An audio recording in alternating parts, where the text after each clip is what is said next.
You mentioned the G7. You Yeah, saw a number of world leaders. You walked in and you said, "I'm the boss." yeah, Uh, how many of them believe that? all of them.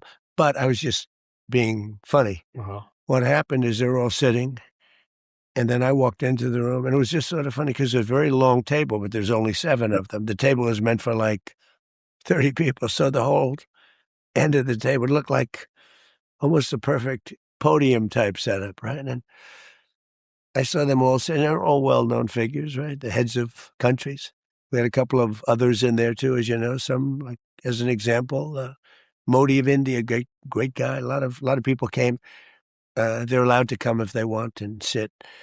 But I walked in there, these leaders, and I just looked at them. I said, "I'm the boss, and you remember." And that was done as a joke. This thing got carried all over the world. I can't believe it. I was just being cute, funny. I wasn't trying to be the boss. What's happening, friends? Welcome to Dr. John podcast right now. Even serious Republicans, real leadership figures with genuine credibility, are now publicly calling Trump an absolute disaster on the world stage. They're done with him, going on the record in the moment where the dam breaks and the permission structure shifts for those who had been silently cringing at his behavior. Let me take you through exactly what happened because the details are genuinely stunning. Trump went to the G7 summit in France. The G7 is basically where the 7 biggest democracies in the entire world, the United States, France, Germany, Italy, Japan, Canada, and the United Kingdom, get together and talk about major world issues and global problems. It's supposed to be America, working with its closest allies and strongest democratic partners. It's supposed to be about coordinating strategy and building consensus. You're not a fan of Nothing. Lula, if I'm not I'm mistaken. not a fan or not a fan. I don't think about him, to be honest with you. I don't really think about him. I couldn't care less. But he's a different kind of a person now, very volatile. I watched as he made a speech, and it was a very volatile, and it's fine. It's all different types. So when you say about leaders, when you say about, what do they all have in common? Look, uh, they're all smart. You can't get to that level without being smart. Who's very smart is President Xi of China. He's a very smart man. You don't get to those levels where you're running a country, even if it was a small country. You have something special. Now, in some cases, it doesn't work out, but you need something special. It's not an easy thing to do. What is it about she that you find most admirable? So we have a very good relationship. And you probably heard me say yesterday, I said, I want to thank him because he didn't get involved with the whole thing with Iran. And showing the world that democracies are strong and united against problems and against adversaries. But Trump showed up and he basically turned the entire summit into a complete disaster. World leaders were just looking at him like he was crazy. They were shaking their heads. They were literally mocking him and torturing him for his comments and his behavior. They were treating him like an embarrassment rather than treating him like a serious leader or a serious negotiating partner. The media was covering it. Outlets were showing clips of Trump arriving awkwardly, cutting off press access, getting hammered by world leaders, struggling to answer tough questions without melting down. All of this was playing out on TV and on social media. All of this was being seen by voters and by world leaders and by everyone paying attention. He could have gotten involved. He could have sent a nice oil ship surrounded by 12 destroyers and see if he could blast his way through the blockade, which was an unbelievable military. I think it's going to go down as one of the great military maneuvers. It was every bit as important as all the bombing we did. It really, they were dying. They had no money, no nothing for months. But President Xi, I asked him, I said, I'd really appreciate you not getting involved. And he was great. He didn't get involved. And Obviously, if I ask you who are the 2 greatest or leaders you like the most on the world stage, I'd assume one of them is G. yeah, I think in terms of leadership, I think that's true. Who's the other? When you think of power and leverage and the ability to execute on that, Well, I think Modi is Modi. very good. Yeah. They've had some very good numbers announced. He stays out of wars, which is smart.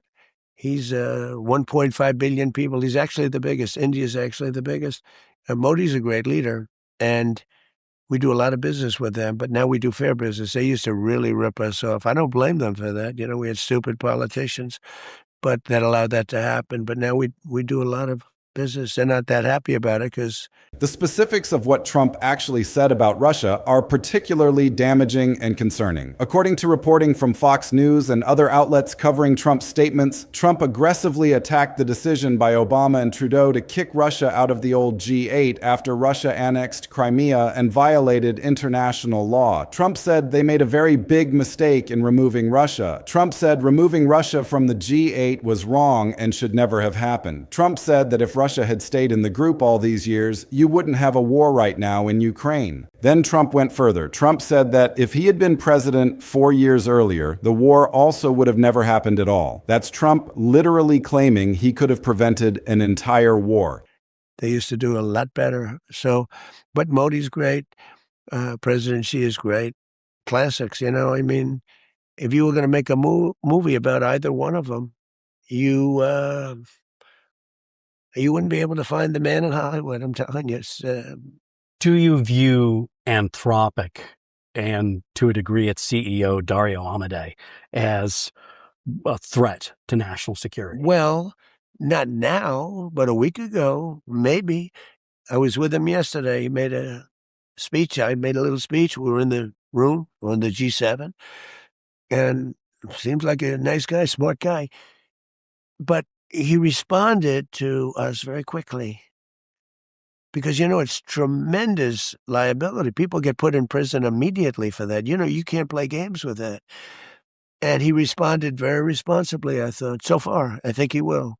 Do you have the power and the inclination to shut them down or possibly take them? Well, I don't want to do that because I'm somebody that, you know, we're beating China by a lot on AI. I was with President Xi. We talked about it. We're beating China by a lot. That's Trump defending Russia's right to be included in a group of democracies despite invading another country. That's Trump essentially blaming America and the West for a war that Russia started by invading Ukraine without provocation. That's Trump taking a position that's basically pro-Russia and anti-Western alliance. That's not just bad policy. That's not just a debatable foreign policy position. That's actually helping Russia's narrative. That's actually giving Putin talking points. That's actually undermining America's alliances. When the President of the United States is defending Russia and blaming America for a war that Russia started, that sends a signal to allies that America doesn't have their back. That sends a signal that maybe America is going to side with Russia over them. That sends a signal that America under Trump is not a reliable partner. World leaders were responding the way you'd expect. They were confronting Trump, they were challenging his claims, they were treating him like he was off the rails. Trump didn't know how to handle it. He got defensive, he got angry, he started arguing, he started making things worse. The whole thing just became this awkward, embarrassing display of the President of the United States being completely out of his depth on the world stage and being mocked and challenged by his supposed allies. Now here's the kicker. Now here's the part that really matters. A prominent Republican leader has broken ranks. Someone important in the GOP, someone with real standing and real credibility, has gone on the record and said that Trump's G7 performance was a disaster. They've said he damaged American credibility. They've said he sabotaged our alliances. They've said he's putting the entire party on a collision course with reality ahead of the next elections.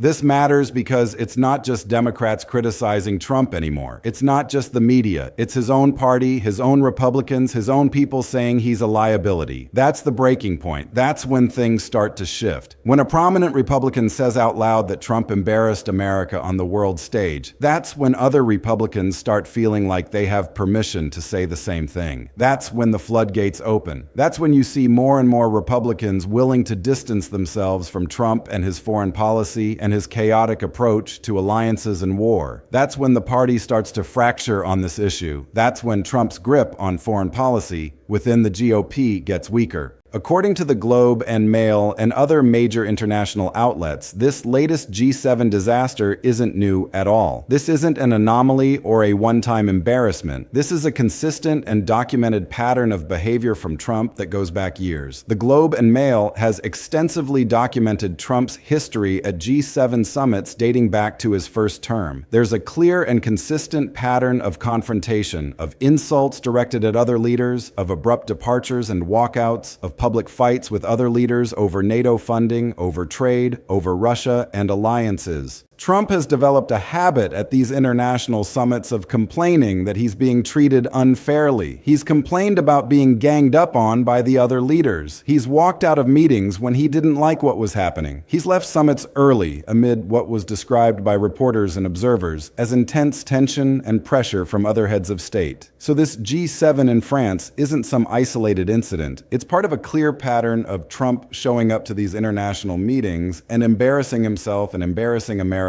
and damaging American credibility and alliances. That's the context in which a prominent Republican leader, someone with real standing in the party, decided to break ranks completely and go on the record criticizing Trump's G7 performance and his foreign policy more broadly. This wasn't just one bad day at the summit. This wasn't just an isolated embarrassment. This was another example in a long and documented line of Trump's foreign policy failures and his fundamental inability to handle himself on the world stage and in international negotiations. This was another moment where Trump looked weak, erratic, and genuinely dangerous compared to traditional leaders and compared to what America's allies expect from the President of the United States. This was another instance of Trump pushing America away from his closest Democratic allies and closer to his adversaries like Russia. And a serious and credible Republican leader apparently decided that enough was enough and that the time had come to say something publicly and on the record, consequences be damned. According to reporting on Trump's G7 performance, commentators and world leaders and foreign politicians have been describing him as weak and erratic and dangerous. They've been saying he's emboldening adversaries while alienating allies. They've been pointing out that world leaders are now openly mocking him and treating him as not serious. They've been noting that he's not being treated as a serious strategic partner anymore. That's the danger of Trump's approach. When world leaders stop taking you seriously, when they start mocking you instead of engaging with you, then you've lost leverage. You've lost respect. You've lost the ability to influence outcomes. When a Republican finally breaks ranks and goes on the record saying that Trump's G7 performance was a disaster, it's because they understand that. It's because they can see that Trump is damaging America's credibility and America's ability to work with allies. It's because they're worried about what this means for American interests. It's because they're starting to realize that Trump's foreign policy is a liability that's going to haunt the party in the next election. Once one Republican breaks ranks, other Republicans start feeling like they have permission to speak up too. Other Republicans start thinking maybe it's okay to distance myself from this. Maybe it's okay to criticize this. Maybe I don't have to defend the indefensible. That's when the party starts to fracture. That's when you start seeing real cracks in Trump's control.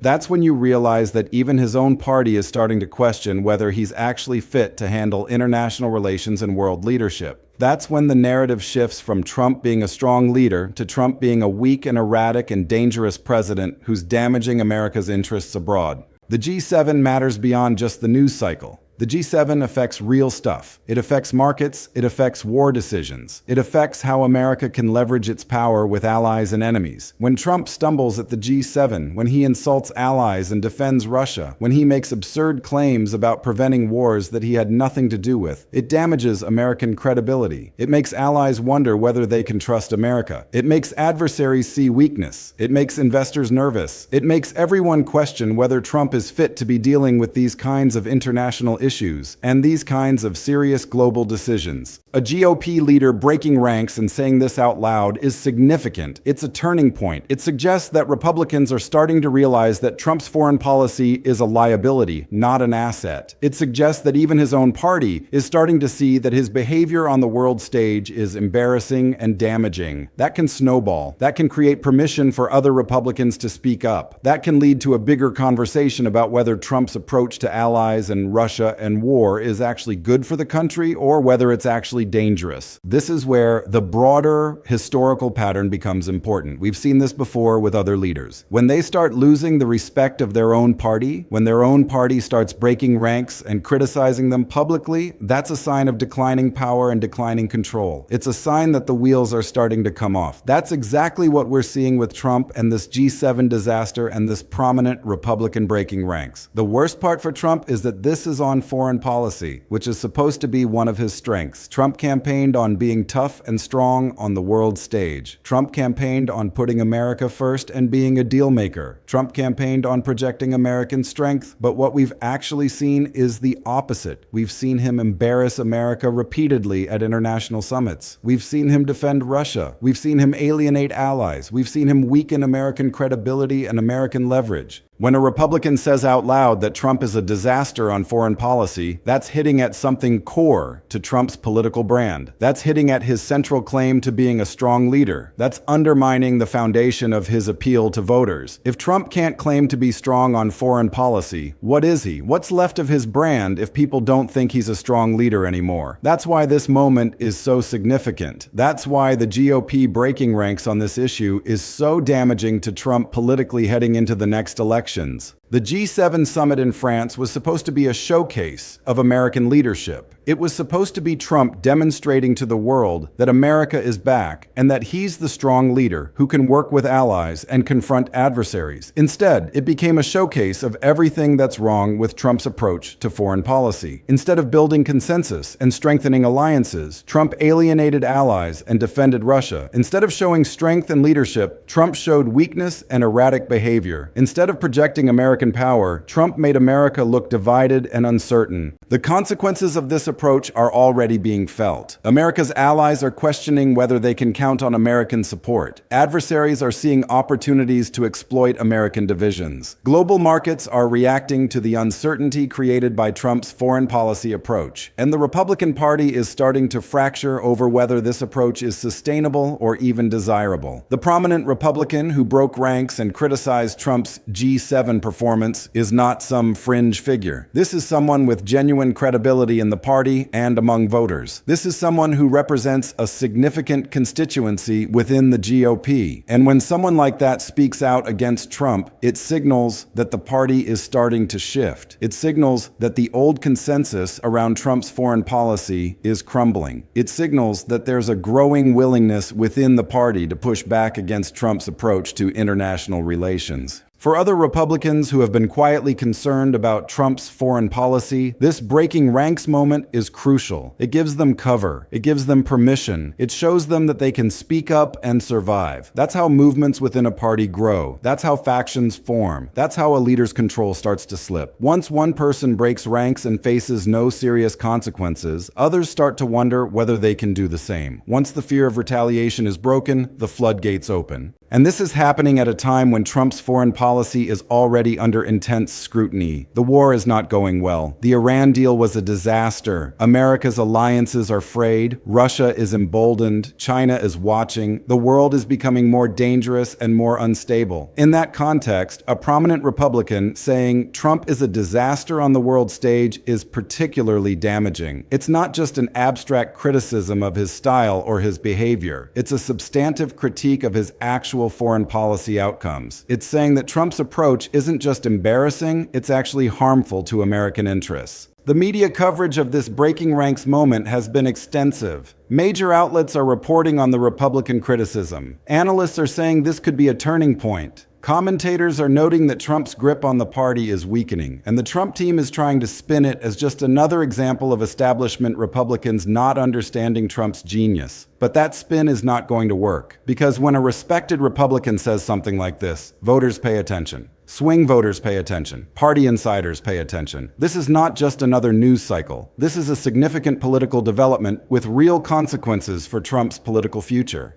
What happens next is the key question. Other Republicans are watching to see if the first one to break ranks faces any consequences. They're watching to see if Trump attacks him, if Trump endorses a primary challenger, if there's any retaliation. If there isn't, if the first critic survives unscathed, then more Republicans will feel emboldened to speak up. If there is retaliation, if Trump comes after him hard, then some Republicans might be scared into silence. But even then, the damage is done. The precedent has been set. The taboo has been broken. It's now acceptable for Republicans to criticize Trump's foreign policy. That's a door that can't be closed again. The G7 disaster and the GOP breaking ranks moment are significant not just for what they reveal about Trump's foreign policy, but for what they reveal about his political standing overall. A president who can't keep his own party united on foreign policy is a president who is losing control of his own coalition. A president who is being publicly criticized by respected members of his own party is a president whose authority is being questioned. A president whose foreign policy is being described as a disaster by his own allies is a president who is increasingly isolated and vulnerable.